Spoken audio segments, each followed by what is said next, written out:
রাদিয়াল্লাহু আনহু যখন যাওয়ার সময় এসে গেছে, আজরাইল এসে বলে, ও বিলাল, আল্লাহ আপনাকে সালাম দিয়েছেন, সালাম গ্রহণ করুন। আমি আজরাইল সহ সমস্ত ফেরেশতারা আপনাকে ভালোবাসে। শুধু তা না, আমি আর একটা জিনিস আপনাকে জানাই দিতে চাই। আল্লাহ এই কথা বলেছেন যে মহান আল্লাহ রাব্বুল আলামিন আপনাকে ভালোবাসেন। হযরত বিলাল রাদিয়াল্লাহু আনহুকে মারে আর জোরে জোরে আল্লাহু আহাদ বলে। কালা বিলাল লাল হয়ে যায়। আবু বকর সিদ্দিক রাদিয়াল্লাহু আনহু কাছে দিয়ে যায় আর দেখে বলে, বিলাল, আমাদের আল্লাহ এমন আল্লাহ, আসতে বললেও শুনে।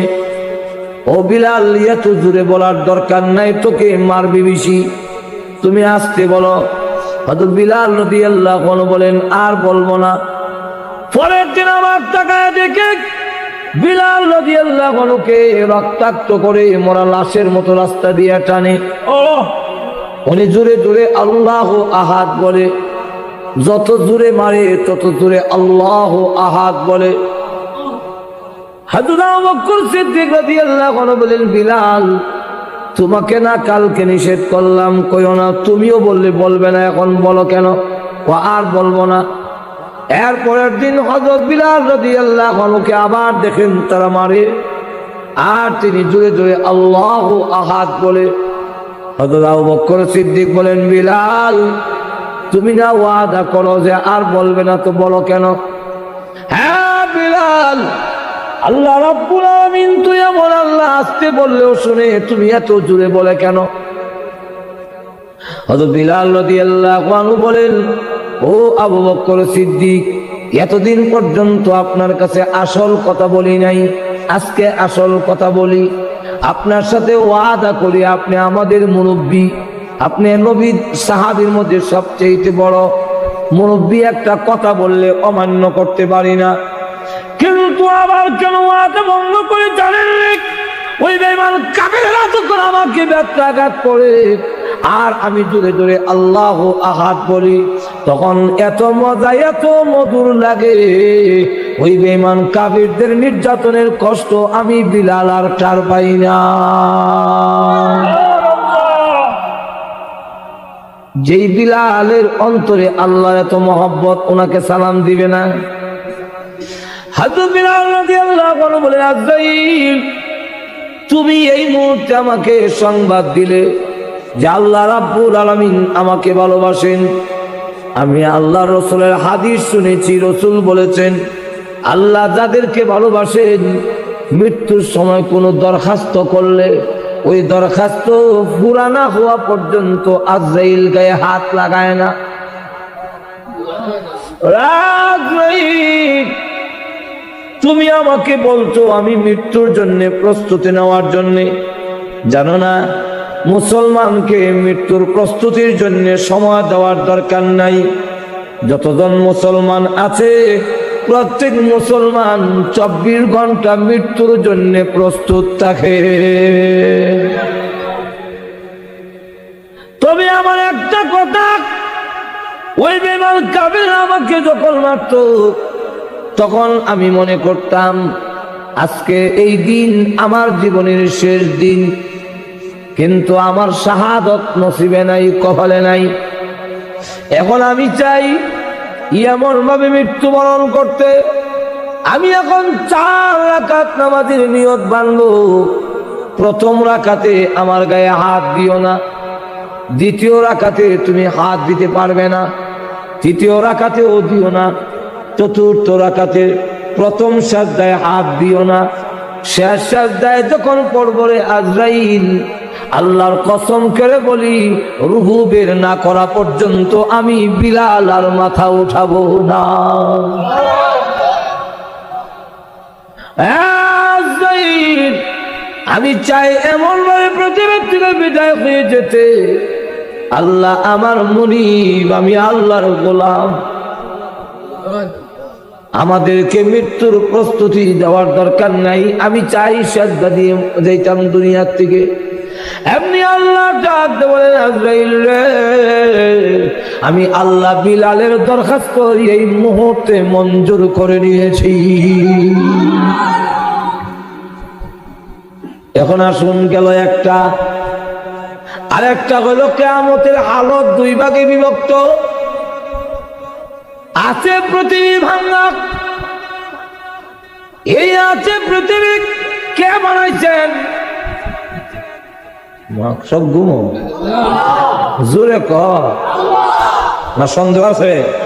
দু একজনের মুখ লড়ছে, চিৎকার দিয়ে বলুন কে বানাইছে? আল্লাহ যদি বানায় থাকে তো আল্লাহ আবার ভাঙবেন কেন? মায়া লাগবে না? নূহ আলাইহিস সালাতু ওয়াস সালাম বন্যার পরে আল্লাহ রাব্বুল আলামিন হুকুম দিলেন, নূহ নবী কিছু মাটির ফাইতলা বানাও। আল্লাহ বানাইছি, ভাঙো, বলো মায়া লাগে। আল্লাহ এই জিনিসটা বুঝাবার জন্য মাটির পাতিলা বানাইছ, সময় দিয়েছ এবং শ্রম দিয়েছ। এতে যদি ভাঙতে মায়া লাগে, আমি তোমার বন্যা, তুমি যে বন্যা কামনা করেছো, বন্যা দিয়া প্লাবন দিয়া তাম পৃথিবী যে আমি আল্লাহ বাংলাম, আমি আল্লাহর কেমন মায়া লেগেছে। আল্লাহ ভাঙবেন কেন বলবো? ভাই আমার লক্ষ্য করে দেখুন, কেন ভাঙবেন? ভাঙার কারণটা হইল, মনে করেন আপনাদের বাসুদেব এলাকার ভিতরে একজনকে সৌদি আরব অথবা কুয়েত, কাতার নিব, 3 লাখ টাকা নিচে কাতার নেওয়া যাবে, বেতন 50,000 হবে। এখন কাতারও নেয় না, টাকাও দেয় না, এমন ঘটনা আল্লাহর জমিনও আসেনি। আরো জোরে কম ইবারা বিচার পাইতো কই? সর্দার মাতাব্বরের কাছে গিয়া কয়, ওই তো আমরা নিত কাতার আর নয় টেহারি দিলে, টেকাও দেয় না, কাতারও নেয় না। সর্দার সাবরা বিচারটা করে দেয়। সর্দার সাবরা জবাব দিল, হ্যাঁ এমন 2 নম্বর কাম খালি একটা না, হাজার হাজার। এই কারণে তার কিছু ক্যাডার বাহিনী আছে, লাইটল আছে, পয়সা দিয়া ভালে।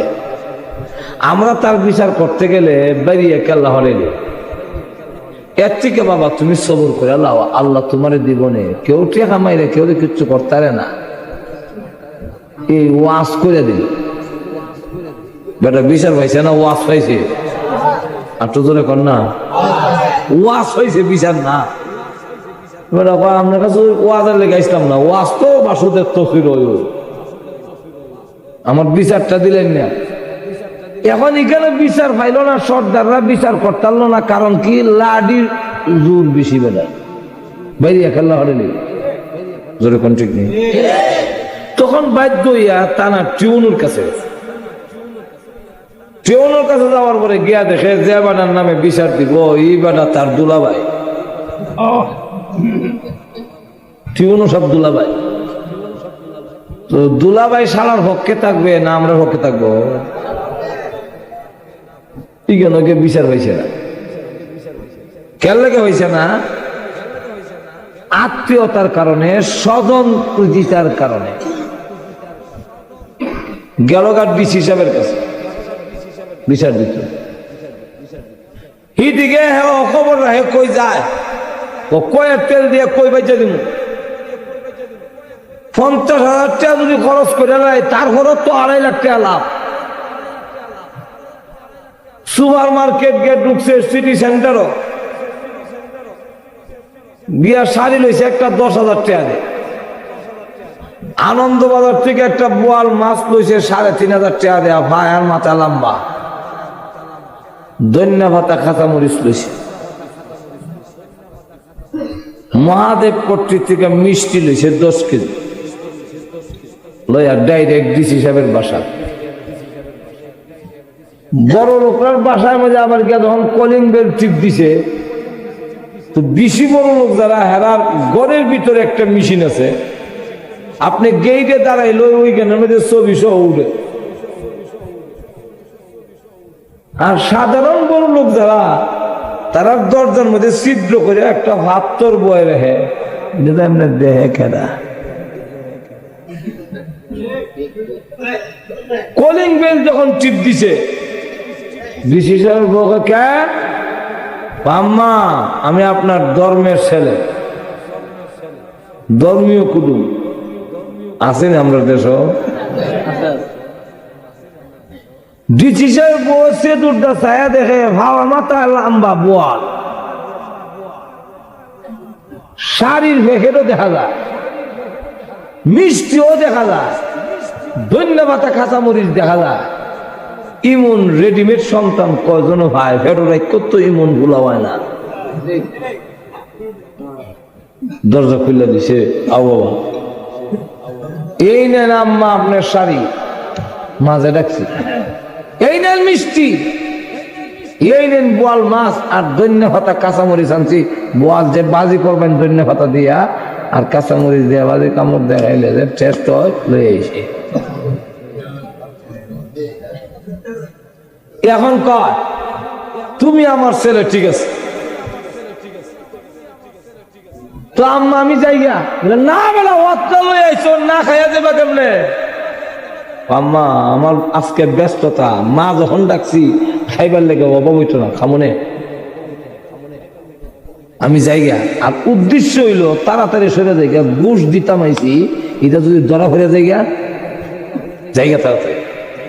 এমনি কয় আম্মা আমি যাইগা, আমার ব্যস্ততা। কত ঠিক আছে রে বাবা, যে কোনো অসুবিধা পড়লে তুমি আইও। যেই না তুই কথা কইছে এমনি তুই ফাঁক পাই দিছে, এমনি কয় আম্মা আমার নামে একটা কেস আইতে পারে, আমরা স্যারের কাছে একটু নজর রাখেন। আমি তোর মা থাকতে কি এর কেস মেস?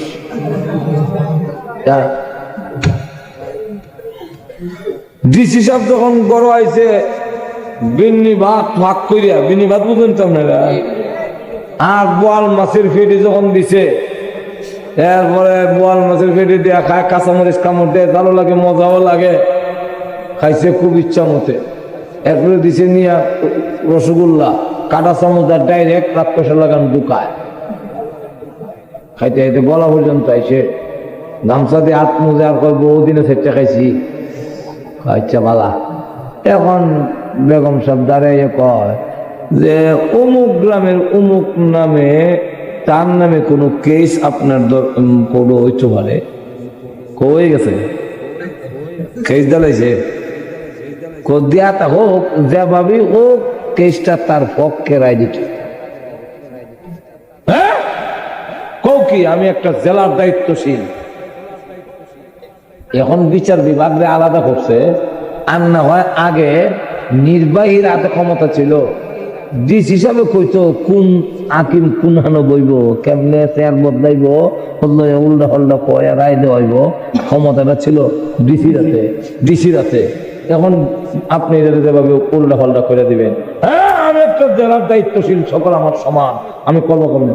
দেখো মুডা গলায় আওয়াজ করো না, যদি না পারো তাহলে আমার রসগোল্লা, বোয়াল মাছ, ধন্য পাতা, কাঁচামরিচ ফেরত দিলাও।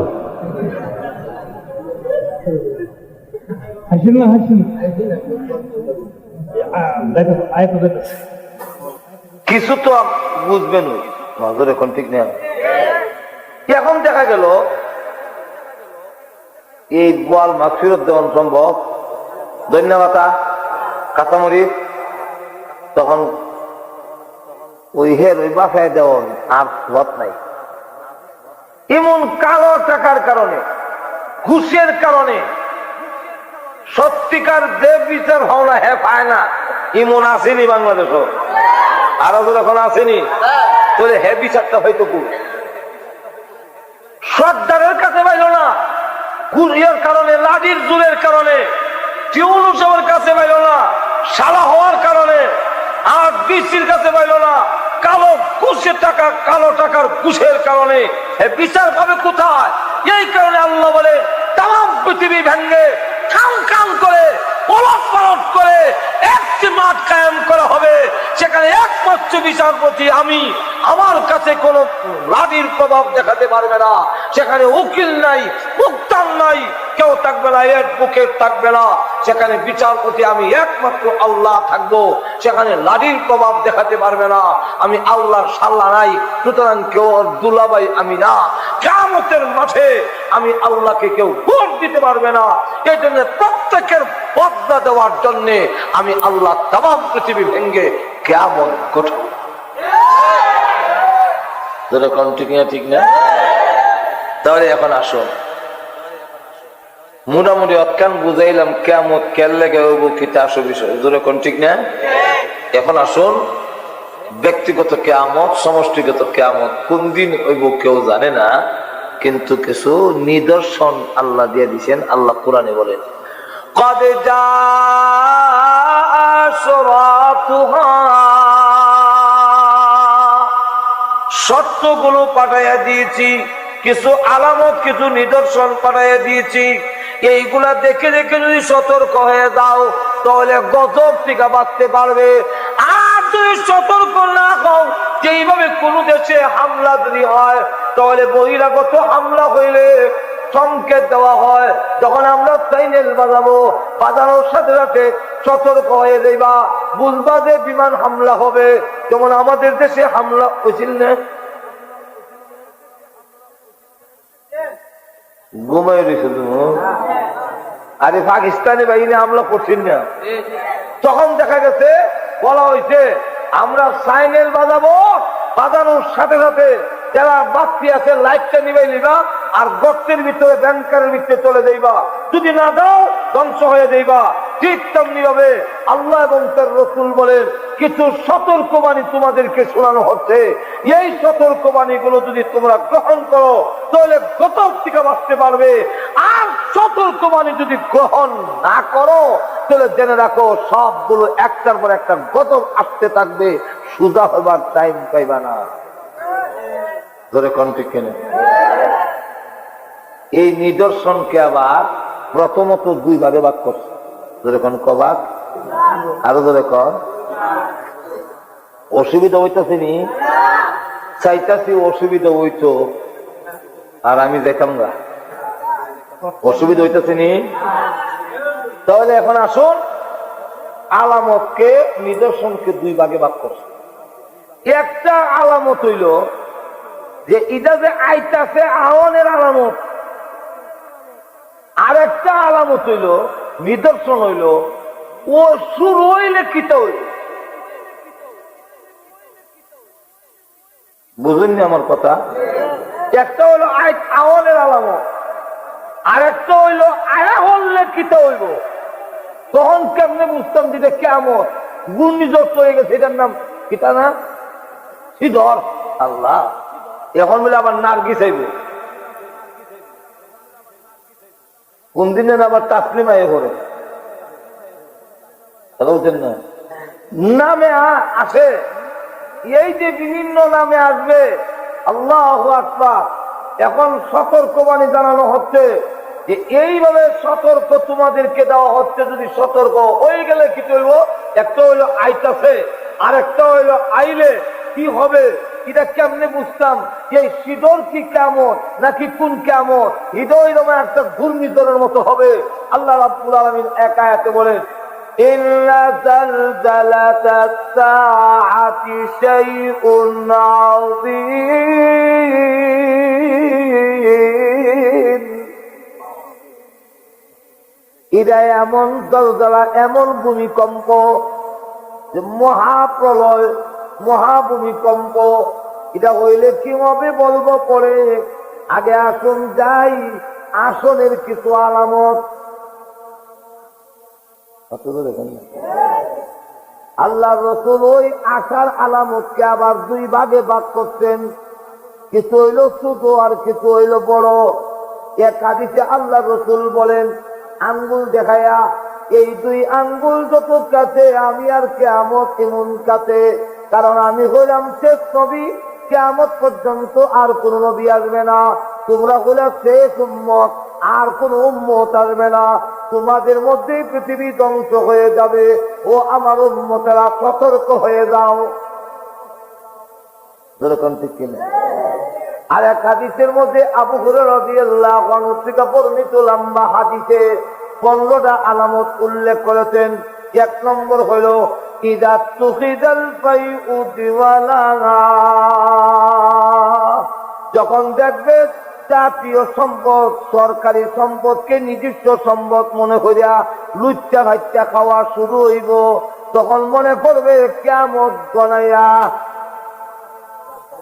যখন আইব না আইতাছে, আরো যখন আইতাছে এরকম কইছিনি এখন না। খলিফাতুল মুসলিমিন ওমর রাদিয়াল্লাহু আনহু, আমার অসুবিধা হইছে, খলিফাতুল মুসলিমিন ওমর রাদিয়াল্লাহু আনহু ল্যাম্প জ্বালাইয়া কুপি জ্বালাইয়া হিসাব করতেছেন। ঢুকছেন হযরত আলী, আসসালামু আলাইকুম ইয়া আমিরাল মুমিনিন। ওয়া আলাইকুম আসসালাম আলী। নিজের কাজে আইছো না জনগণের কাজ লয়ে আইছো? হযরত আলী বলেন নিজের কাজে আইছি। এমনি বাতিটা নিবাইয়া কয় কি কইবা কইয়া লাও। আমার কোনে সুযোগ দিছেন না আমার অপমান করলে? বাতি নিয়ে ফেলিছেন, আপনার বড় ঢুকে যদি বাতি নিয়ে ফেলেন, হুজুর কেলে গাইছেন মিলে কাজে আইছিলাম বলে কোন কইয়া বাতি নিয়ে ফেলেছেন। হয়তো আমি কমো আমার বেইজ্জত করছেন, আর নিলে বুঝুম আপনার লাগান বহিল আল্লাহর জমিন আর যেরকম ঠিক নেই।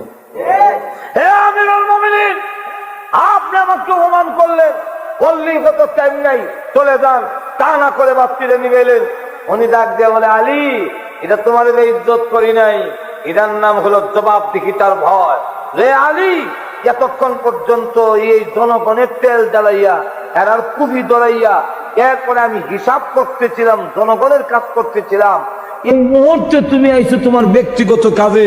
এখন তোমার আর আমার ব্যক্তিগত কাজ যদি দেশের জনগণের কুহি, দেশের জনগণের তেল জ্বালাইয়া তোর আর আমার ব্যক্তিগত কাজ যদি সমাধা করি, কিয়ামতের কঠিন ময়দানে আসামির কাঠ গড়া দাঁড়াইয়া আল্লাহর কাছে আমি উমরের জবাবদিহি করতাম। এটা পারতামও না, এর লেগে বাতি নিয়ে ফেলিস। আর আমরা দেশের নিয়ম হইল জনগণের তেল জ্বালাইয়া শ্বশুর বাড়ির যাবা।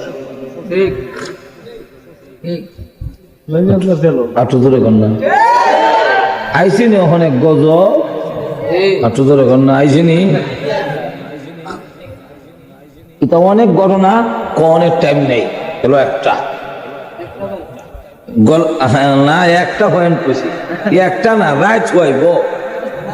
হ্যাঁ রাজি আছেন? আরো যেরকম রাজি আছেন? আসলে নিয়ত করে আসলাম, আর কোন দাওয়াত রাখছি না পরে না, কিন্তু কিসমতটা দিছি, আসমতটা দিছে না। এখন দেখা গেল এক নম্বর ইদা তুখিদাল ফাইউ দিওয়ালা, জনগণের সম্পদকে নিজস্ব সম্পদ বানায়া নিবে, গেল একটা। দুই নম্বর হল ওয়াল আমানাতু মাগনামা, আমানতের খেয়ানত করবে। যদি আমানত আবার কয়েক প্রকার, টাকা যদি আমানত রাখেন তো মনে করবো মাগনা হয়েছি, বিনা পরিশ্রমে আস্থা কিনে লেগে। একটা কথা যদি কইয়া কইন বলে ভাই আপনার কাছে কইছি আর কেউর কাছে কইেন না, বড় দুঃখটা কইলাম আপনার কাছে, আর কইেন না কেউর কাছে, কইয়া বাড়ির যাইতে পারবেন না। বাসুদেব বাজার বইয়া কইছিলেন বাড়ির যাইতে যাইতে দেখবেন দেশের অবধি জেনে নিয়েছে। ঠিক নেই। আর এক সাহাবী শুধু কইও না, রসুল বলছিলেন কইও না, বনি কুরাইজার ব্যাপারে কি সিদ্ধান্ত নিছি এটা কইও না, তোমরা লুকায় রাখো। কিন্তু এক সাহাবী আত্মীয়তার কারণে ওই আর কইলেছিল ইশারায়, মুখ দিয়া না কইয়া। ঘুমাই রয়েছেন নি? ঘুমাইলে দেখবেন না, কিছু দেখানো লাগে।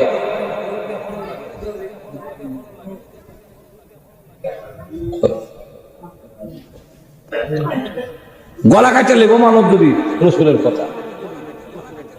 সাথে সাথে আবুলু বাবা ইন্নালিল্লাহ, আমি তো আমানতের খেয়ানত করলেছি।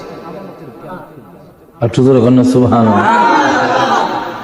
এখন দুইটা হাত মদিনার একটা বিলার এখনো আছে, সাদা কার্পেট বিছানো আছে এখানে, এটার নামে ইস্তেগফারের বিলার।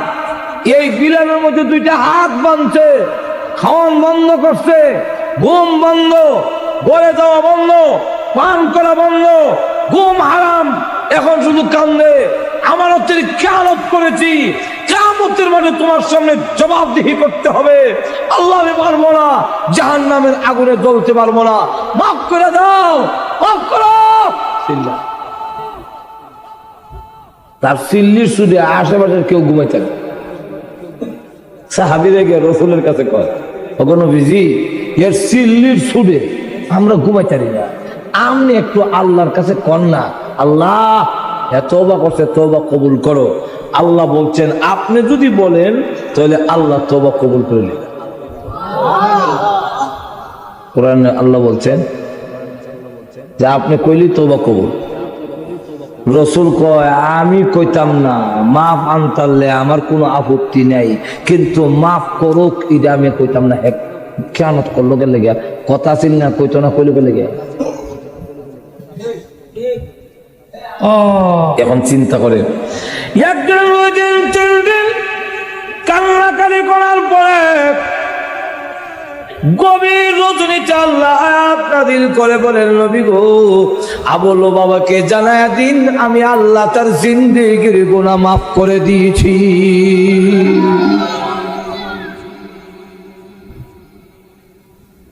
উম্মে সালমা রাদিয়াল্লাহু আনহার ঘরে আয়াত নাযিল হয়েছে গভীর রজনীতে।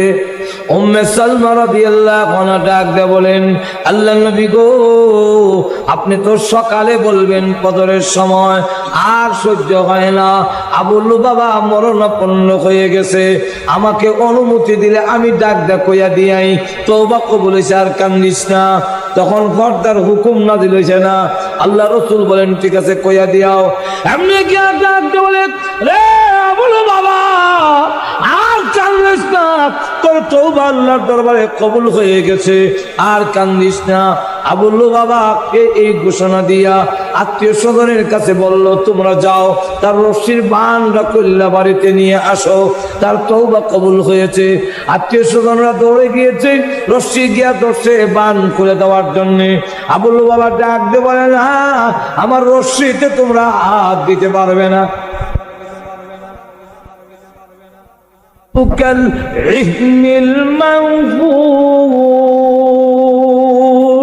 আর পাহাড় গুলো হয়ে যাবে ইহনিন শব্দের অর্থ হইল রঙিন ধ্বনিত, মানহু কাল ইহনিল মানহুস, রঙিন ধ্বনিত তুলা।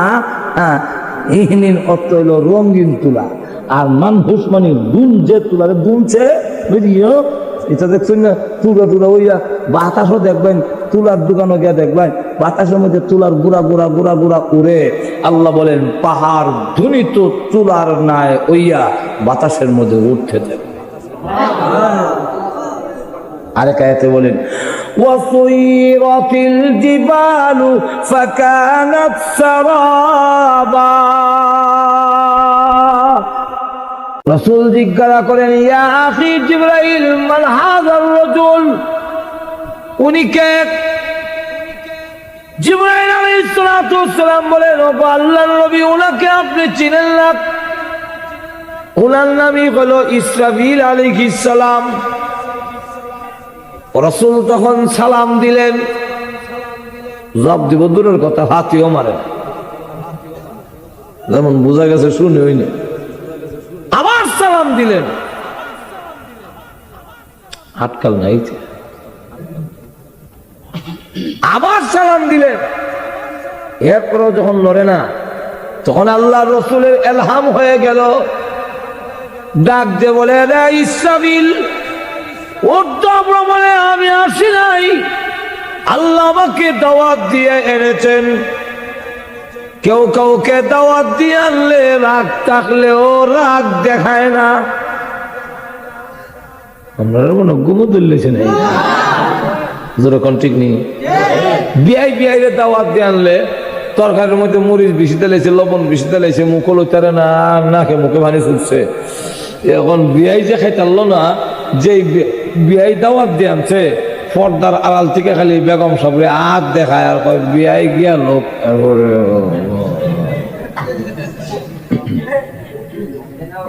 যেরকম ঠিক নেই। এরপরে আর দেখছি রাখতাম না, বেরিয়ে ভেঙে গেলাম, ওখন বাঁধতাম না বিয়ের সম্মানে।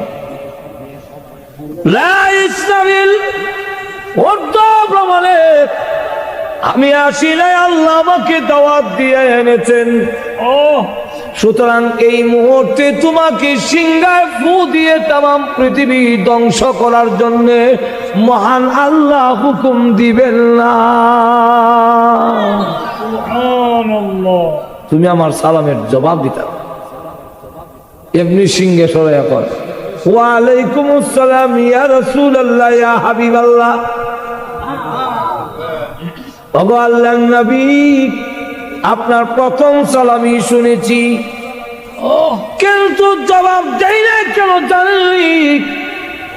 আল্লাহ আমাকে বলেছেন সিংহা মুখে ধারণ করে তোমার আর কোনো ডিউটি নাই। ডিউটি হলো অপেক্ষা করতে থাকবে গভীর মনোযোগ সহকারে। আমি যেই সময় অর্ডার দিব, একটা সেকেন্ড ইদিক সিদিক হতে পারবে না, তুমি হু দিতে হবে। আপনি যে আমাকে বারবার সালাম দিচ্ছেন, আমি তো জানি না কোন সময় হু দিতে হবে, সময় তারিখ আমাকে আল্লাহ বলেন নাই। এই কারণে আমি আপনার সালাম শুনে জবাব দেই নাই। যদি ওয়ালাইকুম আসসালাম ওয়া রাহমাতুল্লাহ বলতে যাই, আল্লাহ যদি ওই দিক থেকে বলেন ইসরাফিল সিংহায় ফু দাও, আল্লাহর হুকুমটা পালন করতে দেরি হবে বলে আমি আপনার সালামের জবাব দেই না। ইসরাফিল কয় আমিও জানি না কোন সময় ফু দিতে হবে। আল্লাহ রাব্বুল আলামিন কেন লুকায় রাখলেন বলবো? আল্লাহ নিজেই কারণ বলছে। কেন? ওই এক নম্বর হলো, যদি মানুষের মরণের তারিখ লুকায় না রাখা হয়, তাহলে পৃথিবীর নিজাম ঠিক থাকবে না, পৃথিবীর শৃঙ্খলা ঠিক থাকবে না। কেমনে? মানুষ যদি জানিয়ে লাগ সে জানুয়ারি 2000 সালের জানুয়ারির 15 তারিখ মারা যাবে, তাহলে জানুয়ারির 2019 সালের ডিসেম্বর পর্যন্ত রেল লাইনের মাঝখানে গিয়ে হারাইয়া থাকবো। ট্রেন আইলো হু দিয়া লড়াই থাকতো না, কারণ হে জানে মরতো না, ট্রেন উপরে গেল।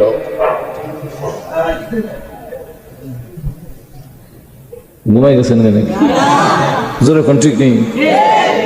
এমন তো উইশাল না দিলে ভাল না, মরে গেছে তোমারে। জোরে কোন ঠিক না? ঠিক না। এই সময় কব আমি তো জানি মরতাম না। ডিসেম্বর 2000 সালের জানুয়ারি 15 তারিখে না মরুম, এর আগে ট্রেন উপরে গেল তো মরতাম না, তাহলে আমি লোক লাভ কিতা হুয়াইল কামত। জোরে কোন ঠিক না? একজন আরেকজনকে মারতে গেলে বয় তাকে সে নিয়ে আমারে গাই মারে। এখন যদি জানি না লাই মরতো না, এর তারিখ জানেন, আপনার তারিখ যদি আপনি জানেন, তাহলে আমাকে মারতে গিয়ে আপনি দ্বিধাবোধ করবেন না, কারণ আমি গাই দিল অসুবিধা নেই, আপনি মরবেন না। এক নম্বর খারাপ, মানুষের আইন শৃঙ্খলা পৃথিবীর ঠিক থাকবে না। 2 নম্বর হলো মানুষের মধ্যে ইবাদতের গাফলতি এসে যাবে। কি গাফলতি? ইবাদতের মধ্যে গাফলতি কেমনে আইব?